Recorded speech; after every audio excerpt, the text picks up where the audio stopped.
What AI film stands in your mind when it comes to this technology? What comes to mind? iRobot. Who wouldn't want a robot around the house to help you out? Yeah, but after watching that film, I wouldn't. No, definitely not. No. Think AI is just for geeks. Think again. Today we're talking about AI. We're going to cover a few topics. I want to talk about Joe Rogan. I want to talk about Scarlett Johansson. I'm going to talk to you about ChatGPT. I love ChatGPT. Copilot. Stay tuned. This is Matt. And I'm Andy. And this is the RAMble Technology Podcast. Matt. Yes. What's AI? Artificial intelligence. I remember from all those films. I wanted to talk to you about the films. Okay. What AI film stands in your mind when it comes to this technology? What comes to mind? iRobot. iRobot comes to me as well. Love that film. Fantastic film. And it's probably... Well, having said that, there's lots of films that have, like, Iron Man. Yeah. He's got his AI in his helmet. Yeah. Do you know what? And I think AI has been... It's one of them sci-fi things that's been kind of muted for ages. But really, iRobot for me. Yeah, iRobot for me as well. Friendly robot. Yeah. Turns bad. Who wouldn't want a robot around the house to help you out? Yeah, but after watching that film, I wouldn't. No, definitely not. No. I wouldn't. And obviously last week we spoke about smart homes and AI and all of those things. But yeah, AI. Is it good or is it bad? Well, right, okay. Personally, when I think my biggest kind of step into AI was through ChatGPT. Yeah. I remember seeing all about it. And then when I first started using it, I thought, this is amazing. Absolutely amazing. And I'm not going to lie, I've used it for so many different things. Marketing, award applications, not knowing what to say on podcasts for the first ever time I started doing videos back in the day. It was always like I could put what I wanted to say and it would almost kind of understand me as a person. Yeah. And it would learn and it would then give me everything. I just think it was brilliant. So for me, yeah, ChatGPT, things like that are brilliant. But there's also definitely a downside for AI. That's it. I mean, later on I'll talk to you about ChatGPT versus Copilot, which is the safer version of AI. Which I'm glad because I know nothing about Copilot. Okay, cool. But yeah, ChatGPT was the same for me as well. I remember, them announcing it. I downloaded it. I probably had it for a day, and I immediately paid for it. So did I. I was like, I'm not bothering with the free. I want the full version. How much it's grown over time. Already a very short time. But yeah, exactly the same as you. I remember sitting in a pub with my dad the night before my wedding. And I said, have you wrote your best man speech yet? And he was like, no. Don't tell me. Yeah, and I said, jump on ChatGPT and, put some information in there and get it to craft it for you. The thing is, it's developed so much from just being what anybody would think AI is all about, and it's like, a robotic type answer. It's almost, you can have a conversation with ChatGPT. Absolutely. And it feels like that you're just talking to somebody at the other end of like an email or a text message. We've done it today. We have done it today. We're setting up this podcast. We want to make sure that the audio is correct. How do we set up the audio for a MacBook Air? ChatGPT. Answer. Yeah. In seconds. Exactly. Yeah, it does. Whereas Google used to be my go-to. Yeah. Like now ChatGPT is literally permanently open in my browser while I'm at the office. No, absolutely. Because the thing is with Google is that you type in a question, it's looking for that exact question. With ChatGPT, it goes, right, well, I've picked up this part of what you've asked me. I'm going to go for and it just crafts this perfect. Is this what you wanted? Yeah. And because it's conversational, you get to say, well, actually, just for argument's sake, I use ChatGPT for recipes. So Sunday dinner, I'll be thinking, right, well, I've got some lamb, I've got potatoes, I've got some, I don't know, your veg, and I'll stick it into ChatGPT, craft me a perfect Sunday dinner recipe, and it'll say, okay, well, have you got any onions? And I'll go, I haven't got any onions. Okay, not a problem. And it's conversational. It's constantly learning. And I've used it for various different things as well. I do a lot of running. I've got a running channel, so I make content for running as well. I'm currently training for the London Marathon, and again trying my 4th marathon now to try and get through it without breaking at 50 years old. I was very 51 now actually. It's very difficult. But I've had to adapt my training because I've had lots of injuries. Yeah. And I could not find a training plan that does what I need it to do. I've used lots of different apps before, which again are starting to integrate AI into them now as well, which, it's a learning-based app that looks at your training and then develops the training plan as you're doing it, which is brilliant. So I turned to ChatGPT and I said, I'm doing a race on the 21st of April 2025. I've got 24 weeks to do my training. Build me a training plan, and I gave it specifics. I want to train 4 times a week. I want to do my long runs on a Sunday. I want to increase my mileage week on week by no more than 10%, and every 5th week I want a down week. Bang! Literally, nice. It's amazing. It's very good. A few little tweaks, perfect. And you can do like diets along the side of it as well. Give me a diet plan to complement my training. Yeah, it's like. But the more data you give it, yeah, the better that plan's going to be. Yeah, I mean. I watched this video on TikTok the other day and it gave 3 prompts to put into ChatGPT if you've been using it for a long period of time. And I'll have to link the video down below because I didn't come prepared for this bit because I didn't think I was going to talk about this. But it basically asked ChatGPT to use all the information that it's gotten about me over the last 12 months, take what you understand about me and give me an opinion on who I am. I did that. Yeah, and I didn't do the 3rd prompt because I didn't really like the 3rd prompt, but the 2nd one, where you asked it to cut the bullshit and tell me what you honestly think about me. And honestly, it gave me all this information that I completely agreed with. I was an overthinker, I stress too much, I'm a perfectionist, I don't delegate very well. And as a business owner, I'm trying to develop and grow grow my business. And it's all the things that I know that I do that I don't really tell anybody, and it knew everything about me. Yeah. It's a little bit scary, but a little bit awesome. Yeah, no, I think it's cool. It's not just ChatGPT. No. So you've got things like, so Kirsty uses, that's my wife, she does Adobe Photoshop. Okay. And, she'll take a photo of something and, if she captured it in portrait mode and she actually needs it in landscape mode. Years ago, that was a nightmare. For social media, you want your post to be landscape. Somebody takes it on the portrait angle, it's terrible.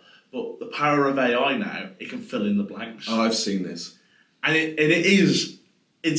can be amazing. Some of them have been early doors. It was quite silly, but she took a picture and it was of our son and there was a building, but it was portrait, and she filled in the gaps. And the brickwork of this building, it just went boom, and and it something like out of Harry Potter. Yeah.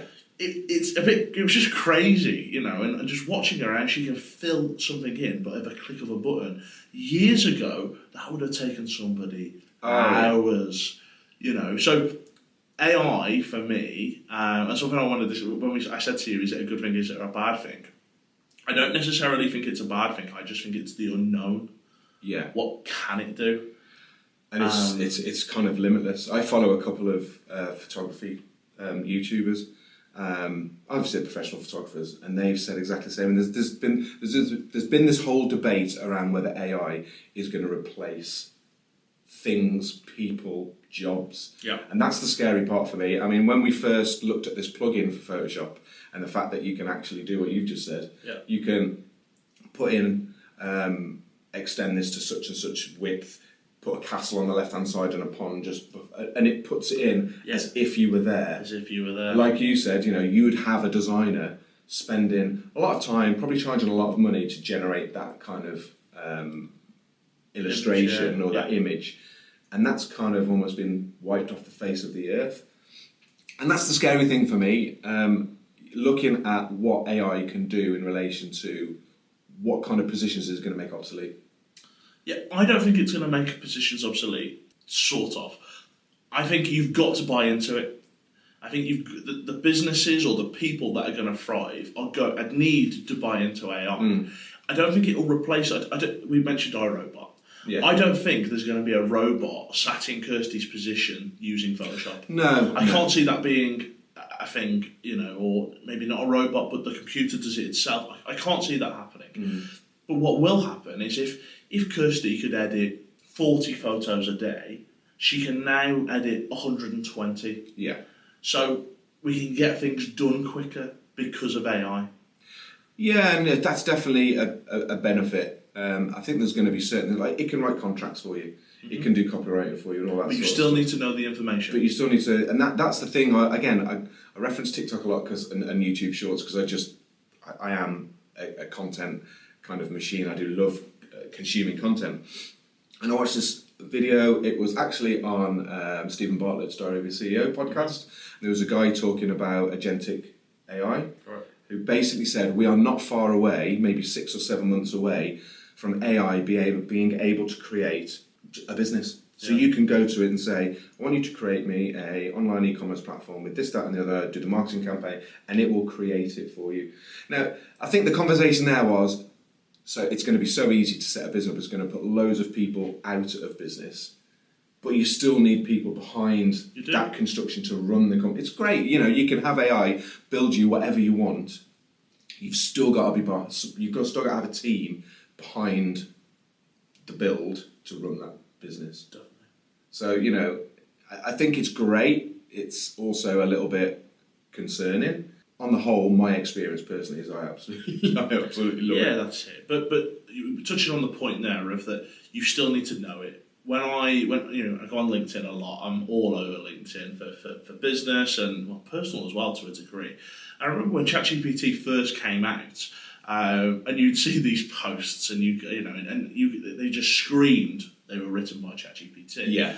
And I remember that in those early days, people would challenge and say, "Well, tell me more about that specific." Maybe they knew the answer already, and people just wouldn't answer the question because all they'd done is gone ChatGPT and said, "Right, for my sake, write me a newsletter about tennis." Right?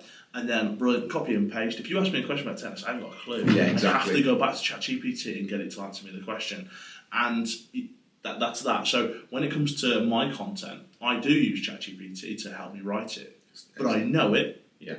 And I make sure that it writes it in my tone. Yeah. I don't just copy and paste. I don't get the first answer that comes back to me.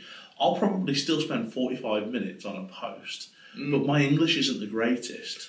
Grammar, all of those things, putting it in the right place, the structure of how something can go, that's what that does for me. So it isn't speeding up the process for me, but it makes it neater. Exactly the same for me. Using AI to comment on things that you know actually nothing about will it might craft a brilliant post, but like you said, as soon as you get challenged on it or you have to enter into that conversation, you just look like a bit of a muppet, to be honest with you. So you have to know what you're talking about, and I use it in exactly the same way. Yeah, I mainly use it to make what is up there come out on the screen how I think it, which I can't necessarily type it. I want to be able to say what I can say in a better way than I normally say it. So everything that I use ChatGPT for, I will put in the prompts and the bullet points. So it's all my work. It just crafts it into a nice, complete kind of paragraph or article or newsletter. We put newsletters out on LinkedIn, and generally I feed in the topics that I want to talk about. I feed in the stats. I feed in the more kind of relevant things locally to our business, and then it will draft it for me. And then I'll proofread it, make some changes, and put it up. That's it. It's just like your little digital buddy sitting next to you. I'm a big advocate of it. Yeah. But I was having a conversation with somebody that wasn't. Okay. And they said, I don't like it. I'm not interested in using it. No, it's not for me. And I surprised them by saying, well, you probably are already using it. And I'm not. I'm against it. And I was like, okay, have you got Netflix? Yeah. Have you got Spotify? Yeah. Do you do your shopping on Amazon? Yeah. I said, okay. I said, do you ever click on the recommended music or the recommended TV show, or this is something that we think that you'd be interested in buying? And oh yeah, I see them. Yeah. And do you watch them? Do you click them? Oh yeah. Well, that's AI. Yeah, exactly. Is that everything that you've watched, everything that you've consumed, it's learning and developing an opinion on you and going, well, I think you'll like this. Yeah. And then you watch it and it goes, aha, you did like it. Brilliant. I'll give you more of that, and it's feeding into. Yeah. And he couldn't believe it. He was like, no, that's not AI. And I was like, that is AI. It's just a small point of it. And I said, what about on a? So how old is he? Just out of interest. Young, middle-aged, or older? No, I wouldn't. About middle. I don't know what's middle age now. I'd say he was in his 40s. He was in his 40s. He's middle age 40s. Yeah, pretty much. If you think about how old the average person lives to in the UK, it's like about 77, I think. So maybe 35, 40 is kind of middle aged. Am I middle aged? Mate, 51. Fair enough. You're I'm old. I'm still clinging on to middle age at the moment. So that was the thing. He was very much like no, dead against AI. And when I told him that, he was warming up, and then I started talking to him about Google, and I said, "Do you ever Google anything?" "Yes, I do," and exactly what we were saying earlier on. Well, use ChatGPT instead, because it'll find the answer for you much quicker than Google can. Google, you get 20, 30 hits and you go, oh, which one is aligned to me? And you'll click it and you'll read it and you go, no, that isn't what I wanted. Yeah. And you do ChatGPT, well, you get it quicker. I think every single manufacturer is now using AI. Siri, iPhone, Bixby, Samsung. It's everything is AI. You're using YouTube or you're using TikTok to consume video. It learns what you like and it will put more of that content in front of you. The whole obviously as a YouTube channel, we try and fathom out the YouTube algorithm all the time to get placement, and it's basically creating content that people want to watch. And the more you appeal to your viewer, the more the algorithm will pick up and put it in front of you. That's all down to AI. Yeah. It just reads what you like and reads what you want to watch, and it'll put that sort of content in front of you, and you consume more of it. Me and Nikki were having a chat about it the other day. I can't remember what video we were watching, but we were watching a video, and she said, "Do you know what? You don't know what's real and what's not anymore." No. Because AI has got that good to in its ability to create video content and images that you would not know that it's not real. No. Well, I'm glad you brought that up, because that brings me into deepfakes. And earlier on I mentioned Joe Rogan, Scarlett Johansson. Yeah. The Joe Rogan, TikTok, is that Joe Rogan's very famous for doing a podcast. Yeah. When you see a video, the camera's on him, he's talking about a certain topic, and it's all over TikTok. There are videos circulating the internet of topics that he's talking about that are really controversial. I mean, he does talk about controversial subjects, but I mean really controversial, saying who he's going to vote for or saying things you wouldn't expect him to say. Did he say it? Didn't he say it? And the only way of really going to find out is going to have a look at all those podcasts and going, well, did he say it? Yeah. The Scarlett Johansson one was her face on an explicit video. Yeah. And it wasn't her. The one that really it made me chuckle because it's usually my dad's friends, right? But Rishi Sunak this year came out and did a speech about all 18-year-olds were going to be deployed. Do you remember that? I do remember that, yeah. And they're going, and it caused outrage. People were like, you can't send us. You can't. It's my choice whether I fight for my country. Yeah. About 18-year-olds, you're going to serve it from. If we win, that is what's going to happen. It wasn't real. No. It was AI. I know. But over 400,000 people watched that in the first 10 minutes of it being up. And of those 400, and then it gets circulated, it gets shared. We're having a conversation about it now. Exactly, yeah. You think how wide that was spread, and it was fact because he said it. Yeah, yeah. But he didn't. It was AI. It's crazy, and actually, I think more and more now is you can create your own AI avatar. You can do voice replication. I think one of the first times that I saw it, but I've not seen the Scarlett Johansson one, and I do remember the Rishi Sunak one. But Martin, what's his name? The bloody guy, Martin Lewis. I think a deepfake video was put out from him making some recommendations into like a portfolio to invest into, and he had to put videos out to say, look, that's not me. Yeah. And I think this was probably about 18 months ago, and if you look at it now, you can see that the video wasn't. You can just see there's, the syncing is out and the mouth construction is a bit bad. But nowadays, honestly, you cannot tell if someone is deepfaking it. I talk about cybersecurity all the time. And we've done an episode on it where we spoke about phishing emails. We did, yeah. And I'll link that down below, by the way. And you've got to be really careful about phishing emails, links that you click. But if it's video and it's somebody that you trust, another story on this right now. This was business. I don't know all the details. I think it was in China, and basically they'd received a phishing email. They wanted them to pay an invoice, and this employee was a bit like, well, I'm not entirely sure. Well, no problem, let's jump on a Teams call. And they jumped on a Teams call, and this employee spoke to the board of directors. They were all sat in front of them. They were talking. They were asking questions. And they were answering the questions. Can you pay? And it was a lot of money. I mean, millions of pounds. Can you pay that to this invoice? Yeah. Read out the numbers. Brilliant. Agreed. Paid the invoice. It was deepfake. Wow. They AI'd the board of directors on a Teams call. And it was conversational. So she said something and they answered it. Amazing on one hand, because you think, wow, that technology, but how scary is that? It's extremely scary, which is I think why the importance of our last video, the cybersecurity one, is quite important, because I go back to what I said before we started chatting about this. You just do not know what's real and what's not, what you can believe and what you can't, and you have to do everything you can to stay safe and secure online. But that's the scary side of kind of AI. Definitely. That you just don't know what's real. Honestly, again, I'm the same as you. I'll be on TikTok at night and I'll scroll and I'll watch something and I'll go, well, is it real or isn't it real? Mm. You know, the amount of times. I mean, even I remember the early days, right? I mean, I don't think this is AI. This is just sounds, right? But you'd have sounds on TikTok, and like somebody would be there and they'd be miming it, and I'd be sitting there thinking that was the person speaking. And I'd watch this video, and then I'd watch another one. It'd be the same sound, and I'd be like, hang on, well, which one is the real? Yeah. You know, and there's so much fake out there. And it's really hard to keep up. I think life was so much simpler when I was young. And this is not one of those, back in my day, but when I was younger, honestly, the world was a simpler place. Yeah. If you wanted to go and talk to your mate, you went to knock on the door. Yeah. If you know, you weren't sat in your bedroom playing games, you were out playing football or Aki 1, 2, 3 or whatever. Everybody had their own. Yeah.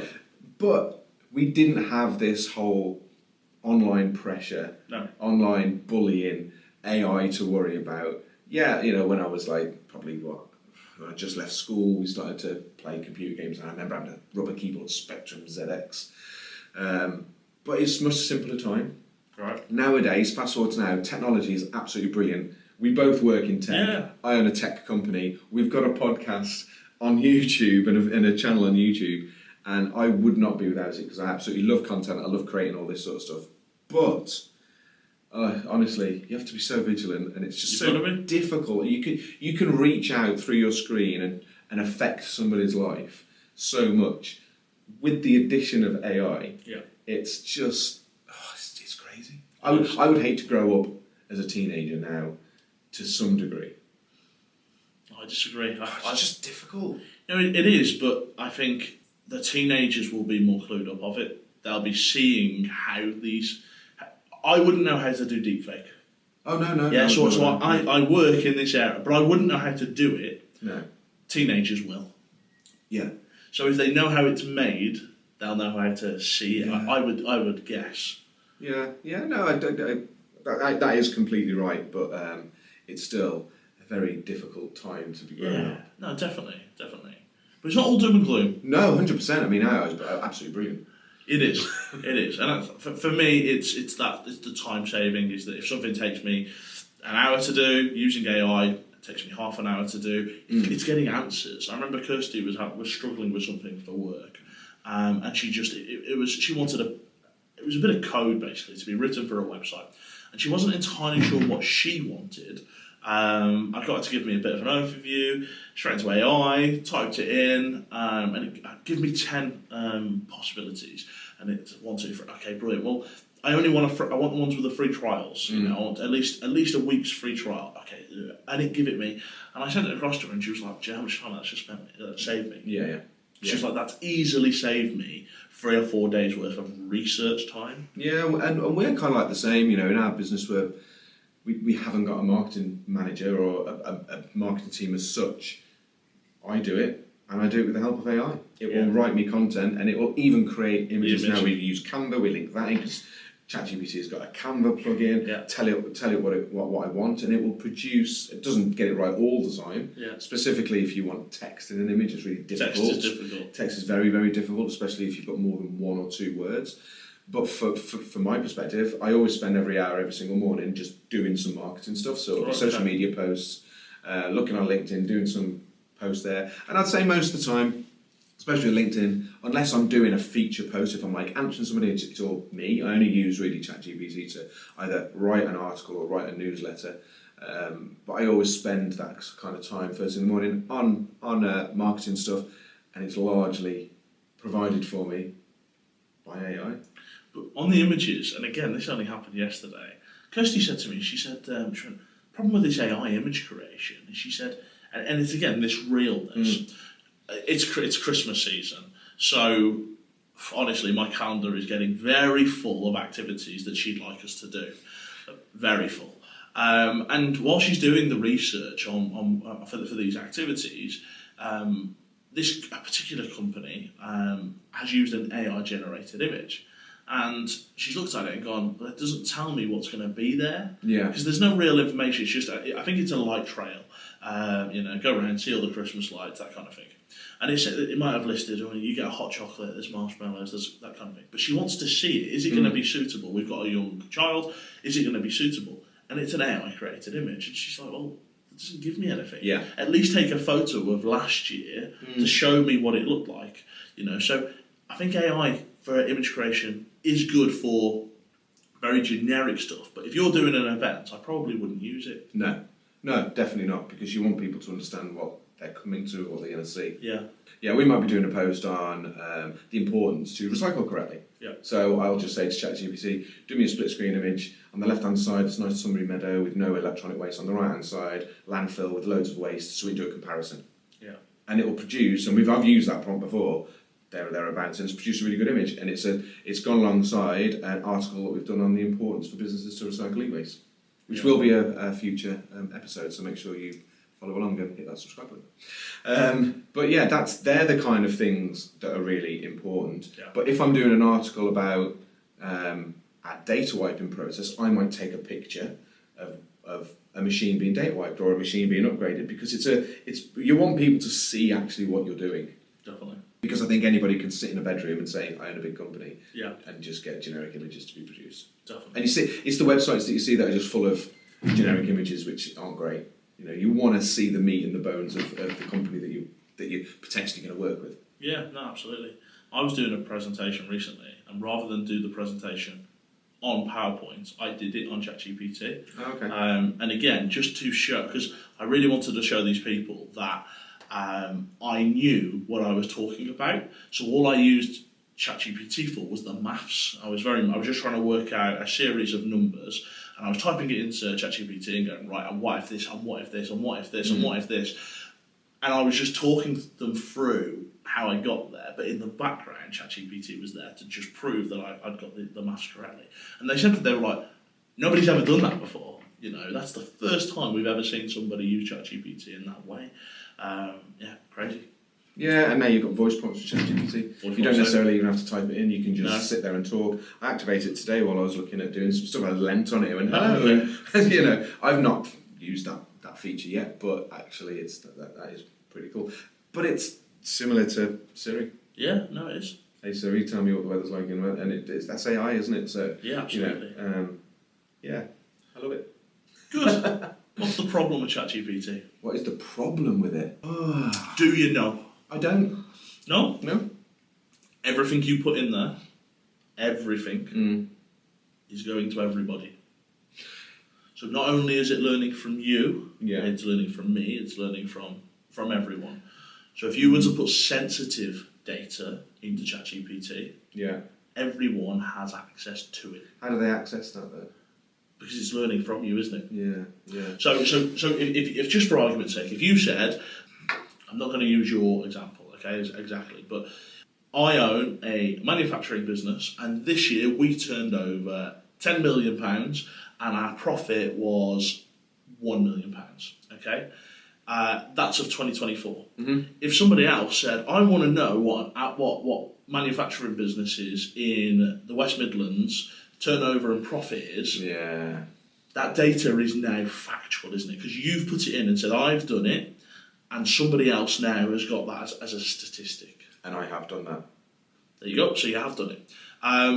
So that's the problem. So sensitive data, if you're putting that into ChatGPT, you're giving them what you might as well go to ChatGPT and go, my birthday is on the 1st of January 1990, my name is Joe Blogs. Yeah.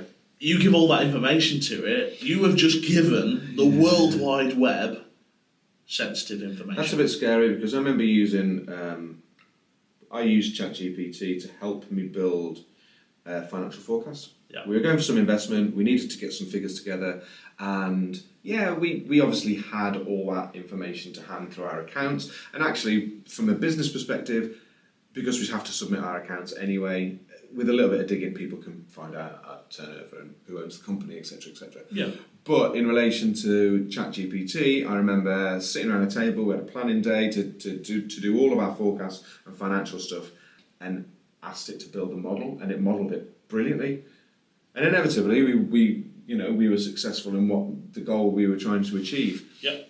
And I think we had to do a presentation on the back of this, and we felt so confident going into the presentation because we knew the data, almost like we had this little financial kind of wizard employed, but it was free on ChatGPT. But you don't actually think about where's that information going. I naturally thought it would just be, no, it's not.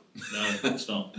And that's why, at the start of the podcast, I said I wanted to talk about Copilot. And you said, I know nothing about Copilot. I absolutely know nothing about it. I've seen it pop up. Obviously, I'm an Office 365 user, so I've seen it pop up. I've never used it, never investigated into it. And that's probably because I'm quite heavily invested into ChatGPT. I pay the monthly subscription for it, and I use it every single day, and I have been doing it for probably over a year.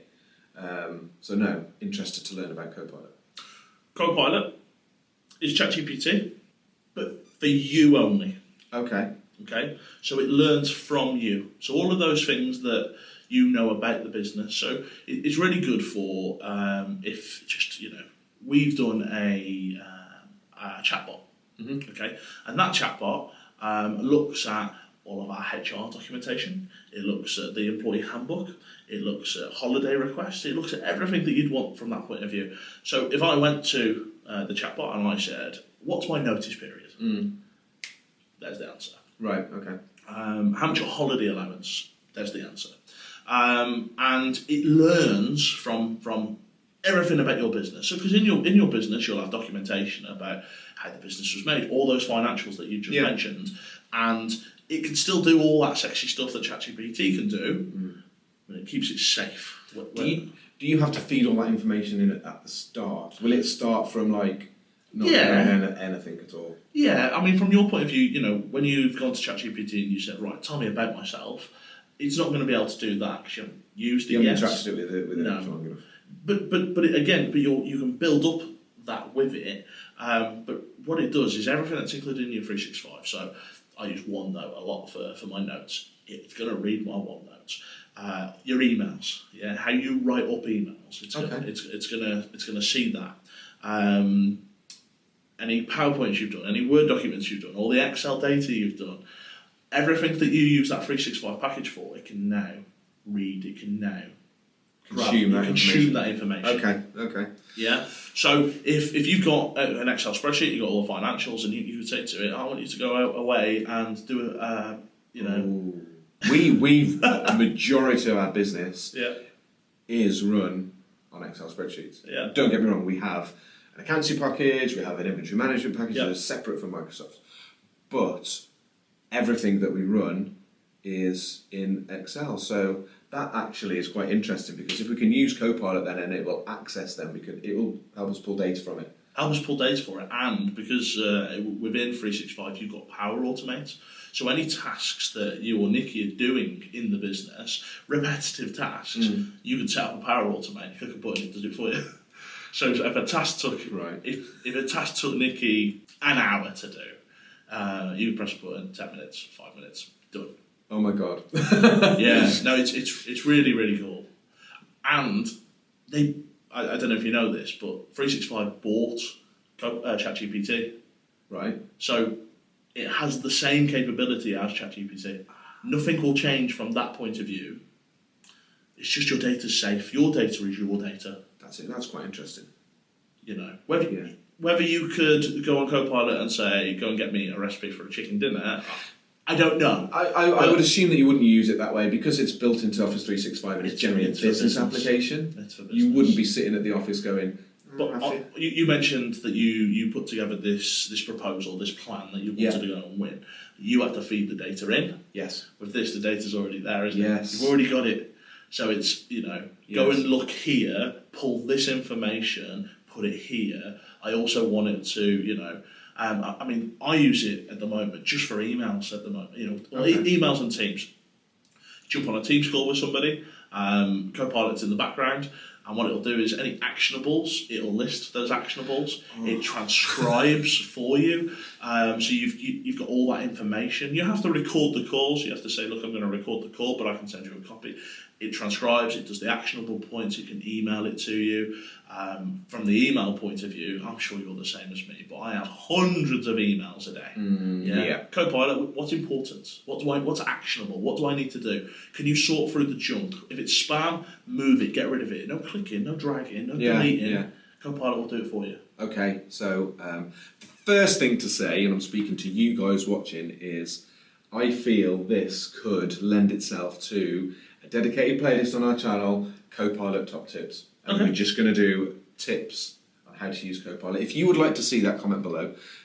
I would like to see that because I know nothing about it. And I think, honestly, doing a series on Copilot tips and tricks would be amazing. Okay. Because I can see the value of that. I mean, as I said, I've never used it before. I've been purely ChatGPT. But because we use 365 in our business, for everything that you've just discussed, all of my things are in Word.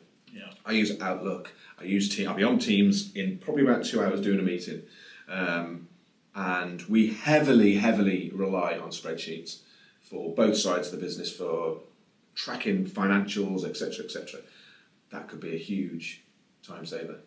I think we should book a meeting for after this. Yeah, I think so. You're right. Is this a whole sales pitch? this is. By now, I'm Andy Newbrook. But yeah, that's like I said. I've seen Copilot in the background, and I've seen some things on LinkedIn. Yeah. But I've never ever. I wouldn't even know where to access it. I think it works out to be it's a little bit. I think I spend £20 a month for ChatGPT. Yeah. Copilot's about £300 a year. Okay. It's at the moment it's annual. They are moving it to monthly, so it'll be around about the same price. But honestly, the things that you're going to be able to do with it, and because it is, think about where ChatGPT was when it first came out to where it is today. What are we on 4.0 now? Yeah. How much that's changed in 12 months, 18 months. Massively.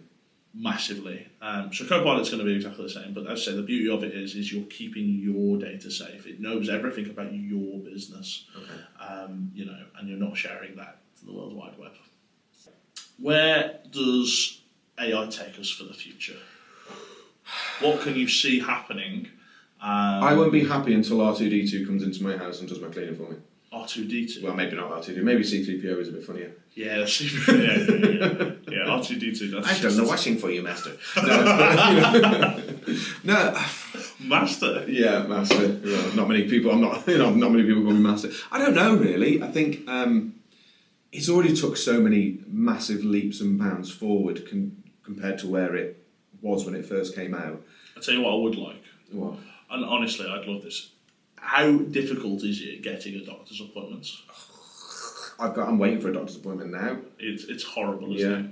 It'd be so cool if AI could take over some of that. So you put. Yeah.